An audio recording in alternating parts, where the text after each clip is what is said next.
মানিকগঞ্জে নানার কবরে সমাহিত হলেন স্কোয়াড্রন লিডার আসিম জাওয়াদ। নিজ এলাকায় তৃতীয় দফা জানাজা শেষে রাষ্ট্রীয় মর্যাদায় দাফন করা হয় তাকে। শেষবারের মতো দেখতে ভিড় জমান সর্বস্তরের মানুষ। এর আগে ঢাকায় প্রথম দফা জানাজা শেষে বিমান বাহিনীর পক্ষ থেকে দেয়া হয় গার্ড অব অনার। এলো বেক্সিমকো বন্ড 15% মুনাফায় সর্বোচ্চ হারে সবার উপরে। দুপুর 12টায় বিমান বাহিনীর হেলিকপ্টারে করে আসিম জাওয়াদের মরদেহ নেওয়া হয় মানিকগঞ্জে। শেষবারের মতো এক নজর দেখতে শহীদ মিরাজ তপন স্টেডিয়ামে জড়ো হন স্বজন ও এলাকাবাসী।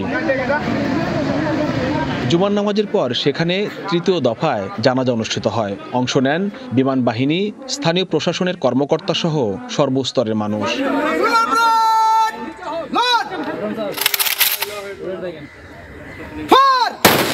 এরপর রাষ্ট্রীয় মর্যাদায় শহরের সেউতা এলাকায় নানার কবরে দাফন করা হয় আসিম জাওয়াদকে। ওর বাবা মার ইচ্ছা ছিল যে ও ডাক্তার বা ইঞ্জিনিয়ার হবে এবং ও মেডিকেল এবং বোর্ডেও চান্স পেয়েছিলেন, কিন্তু ওর ইচ্ছা ছিল ও বৈমানিক হবে। তার কারণেই সে বাংলাদেশ বিমান বাহিনীতে যোগ দেন। এটার একটা নিখুঁতভাবে সঠিকভাবে একটা তদন্ত হওয়া উচিত যে কিভাবে কি কারণে এই ধরনের একটি দুর্ঘটনা ঘটলো। এর আগে ঢাকায় বিমান বাহিনীর ঘাঁটি বাসারের প্যারেড গ্রাউন্ডে অনুষ্ঠিত হয় দ্বিতীয় দফা জানাজা। সেখানে বিমান বাহিনীর পক্ষ থেকে তাকে গার্ড অব অনার দেওয়া হয়।